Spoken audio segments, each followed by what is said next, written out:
सरकार के राज में देश छोड़कर जा रहे लोग। 4 साल के अंदर 6 लाख लोगों ने छोड़ा भारत देश। सरकार के मुंह पर कड़ा तमाचा। नागरिकता संशोधन कानून का दावा हुआ फेल। खबर से चौंक गया सारा देश। खबर में आगे बढ़ने से पहले लाइक कीजिए इस वीडियो को और चैनल को सब्सक्राइब करने के बाद घंटी बजाना बिल्कुल ना भूलें। दरअसल भारतीय जनता पार्टी सरकार ने नागरिकता संशोधन कानून बनाया है और सरकार ये दावा कर रही है कि हम पाकिस्तान, बांग्लादेश और अफगानिस्तान के गैर मुस्लिमों को भारत लाएंगे और उन्हें भारत की नागरिकता देंगे। लेकिन एक ऐसी खबर निकलकर सामने आई है जिसने सरकार के मुंह पर तमाचा मारने का काम किया है। खबर यह है कि पिछले 4 साल के अंदर करीब 6 लाख लोग भारत छोड़कर जा चुके हैं। यानी कि मोदी सरकार के राज में 2017 से लेकर अब तक करीब 6 लाख लोगों ने भारत देश की नागरिकता को छोड़ दिया और दूसरे देश में बस गए हैं। इस बात की जानकारी केंद्र सरकार ने खुद लोकसभा के अंदर दी है और आप अच्छी तरह से जानते हैं कि आखिरकार इन 6 लाख लोगों ने भारत देश को क्यों छोड़ा है। क्योंकि बेरोजगारी बढ़ती जा रही है, अर्थव्यवस्था नीचे जा चुकी है और नफरत इस कदर बढ़ चुकी है कि जिसका अंदाजा नहीं लगाया जा सकता। और दोस्तों, ये मोदी सरकार के लिए शर्म की बात है कि भारत को छोड़कर दूसरे देशों में बस रहे हैं। लेकिन अब आप ये भी देखिए आए दिन किस तरह से भारत में नफरत फैलाई जा रही है।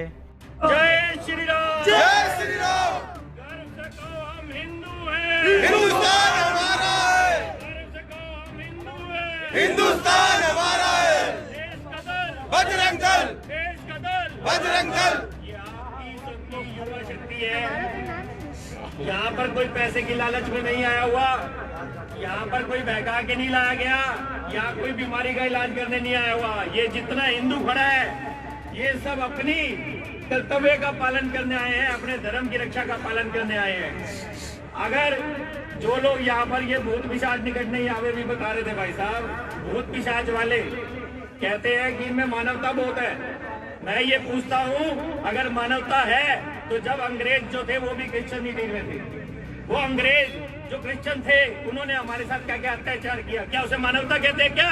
नहीं। अगर आप लोग अपने अपने पास्टर, अपने अपने पादरियों से पूछो कि यदि इसको मानवता कहते हैं कि हमें पहले गुलामी करवाई, आपने अत्याचार करवाया और आज पैसे की लालच में हम दोबारा गुलाम होने के लिए जा रहे हैं, इस बात को समझने की जरूरत है। और हमारी हिंदू संस्कृति आज इन लोगों की वजह से भारत का नाम बदनाम हो रहा है और अब नौबत ये आ गई है कि लोग भारत देश छोड़कर जा रहे हैं।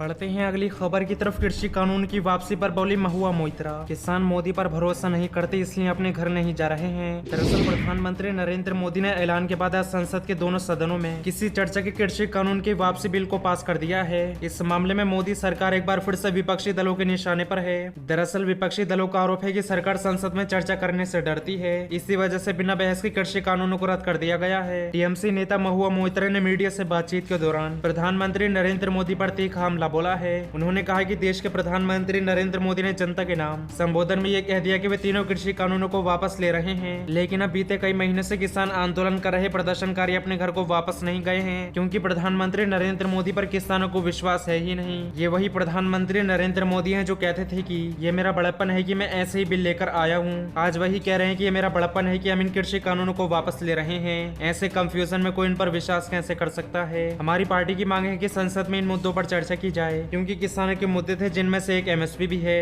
उस पर आज तक सरकार गारंटी देने के लिए तैयार नहीं है। इसलिए दिल्ली और उत्तर प्रदेश की सीमाओं पर बैठे किसान अभी तक घर वापस नहीं जा रहे हैं। इन मुद्दों पर भी चर्चा होनी चाहिए, तभी ये सब हल होगा। आप विपक्ष के नेताओं पर जबरदस्ती नहीं कर सकते हैं। इसी वजह से किसान और विपक्ष भी सड़क पर हैं और अपने पक्ष को रख रहे हैं। यूटर्न भारतीय जनता पार्टी सरकार ने लिया है। हम पहले भी विरोध कर रहे थे और आज भी सड़क पर उतरकर विरोध कर रहे हैं। बढ़ते हैं अगली खबर की तरफ। पेपर लीक मामले में अब तक 29 आरोपी गिरफ्तार। बीजेपी सांसद वरुण गांधी बोले बड़ी मछली पर कार्रवाई कब। दरअसल यूपी टेट परीक्षा पेपर लीक मामला तूल पकड़ता जा रहा है। अब तक जहां विपक्ष इस मुद्दे पर प्रदेश की योगी आदित्यनाथ सरकार को घेर रही थी, लेकिन अब पार्टी के अंदर से भी इसको लेकर सवाल उठने लगे हैं। बीजेपी सांसद वरुण गांधी ने इस मामले में योगी आदित्यनाथ सरकार से सवाल किया है। उन्होंने कहा कि छोटी मछली पर कार्रवाई से काम नहीं चलेगा। बीजेपी सांसद वरुण गांधी ने ट्वीट किया, यूपी परीक्षा पेपर लीक होना लाखों युवाओं के भविष्य से खिलवाड़ है। इस दलदल की छोटी मछली पर कार्रवाई से काम नहीं चलेगा। उनके राजनीतिक संरक्षक शिक्षा माफियाओं पर कठोर कार्रवाई करे सरकार, क्योंकि अधिकांश शिक्षण संस्थाओं के मालिक राजनीतिक रसूखदार हैं। इन पर कार्रवाई कब होगी। अखिलेश यादव ने ट्विटर पर कहा, यूपी टेट 2021 की परीक्षा पर पेपर लीक होने की वजह से रद्द होना 20 लाख बेरोजगार अभ्यर्थियों के भविष्य के साथ खिलवाड़ है। भाजपा सरकार में पेपर लीक होना, परीक्षा व परिणाम रद्द होना आम बात है। उत्तर प्रदेश शिक्षा भ्रष्टाचार के चरम पर है। बेरोजगारों का इंकलाब होगा, 22 में बदलाव होगा। प्रियंका गांधी वाड्रा ने ट्विटर के जरिए कहा, भर्तियों में भ्रष्टाचार, पेपर आउट ही भाजपा सरकार की पहचान बन चुका है। आज यूपी टेट का पेपर आउट होने की की वजह से लाखों युवाओं की मेहनत पर पानी फिर गया। हर बार पेपर आउट होने पर योगी आदित्यनाथ जी की सरकार ने भ्रष्टाचार में शामिल बड़ी मछलियों को बचाया है, इसलिए भ्रष्टाचार चरम पर है। बता दें कि यूपी टेट पेपर लीक मामले में अब तक करीब 29 लोगों को गिरफ्तार किया गया है। वहीं मुख्यमंत्री योगी आदित्यनाथ ने कहा कि उत्तर प्रदेश के युवाओं के जीवन के साथ कोई खिलवाड़ करेगा तो सोच लेना चाहिए कि उसके साथ क्या होगा। उत्तर प्रदेश के युवाओं के साथ किसी को भी खिलवाड़ करने की छूट नहीं देंगे।